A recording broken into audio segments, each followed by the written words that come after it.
ایک دفعہ طوطے اور بیل کی دوستی ہو گئی۔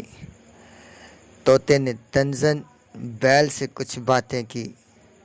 طوطا کہنے لگا، بھیا تمہاری تو کیا ٹھاٹھ ہے، دن بھر ہل کھینچنا پڑتا ہے، کسان کے ڈنڈے کھانے پڑتے ہیں، تب جا کر تمہیں وہ چارہ دیتا ہے، دن کی تیز دھوپ بھی تمہیں اپنی پیٹھ پر جھیلنی پڑتی ہے۔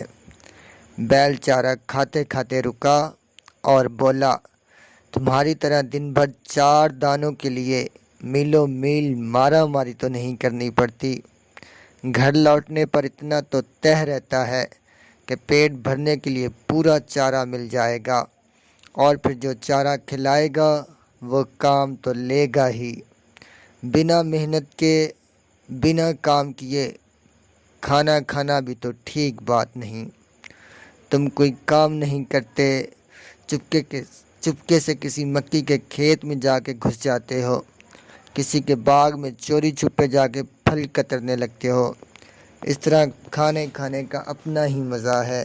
طوطا بولا، طرح طرح کے اچھے پھل کھانے کو مل جاتے ہیں، اچھے پھل ڈھونڈنے کے لیے بھی تو محنت کرنی پڑتی ہے، ہمیں جو آزادی ملی ہوئی ہے اس کا تو مزہ ہی الگ ہے، ہم اپنی مرضی کے مالک ہیں، تم اپنی مرضی سے کہیں بھی نہیں جا سکتے، اپنی مرضی کا کھا بھی نہیں سکتے، اور تمہارے مالک جو چنے کی اچھی دال کھاتے ہیں، ہم ان کے آنگن میں جا کر کچھ دانے اس سے بھی کھا لیتے ہیں۔ تمہارے آنگن کے آم کے پیڑ پر ہر سال مزیدار آم لگتے ہیں، تم نے کبھی چکھے بھی نہیں ہوں گے، ہمیں دیکھو، پکے ہوئے آموں کا مزہ ہم سب سے پہلے اٹھاتے ہیں۔ تمہارے مالک کسان سے پہلے، طوطے نے آنکھیں مٹک کر کہا۔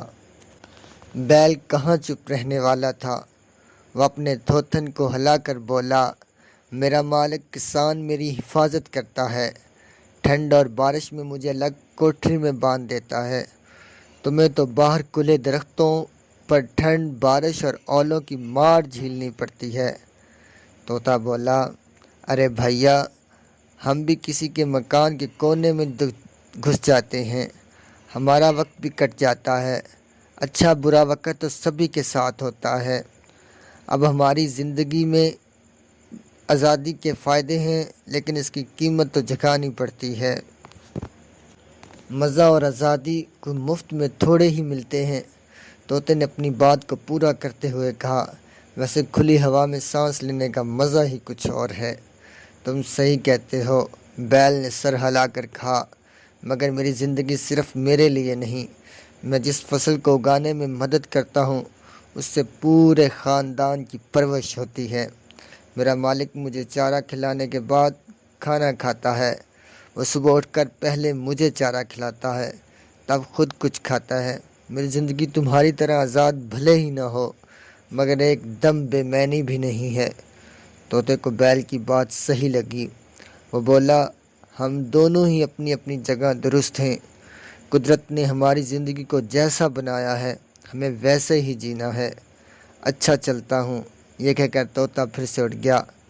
بیل دیر تک سر اٹھائے دیکھتا رہ گیا۔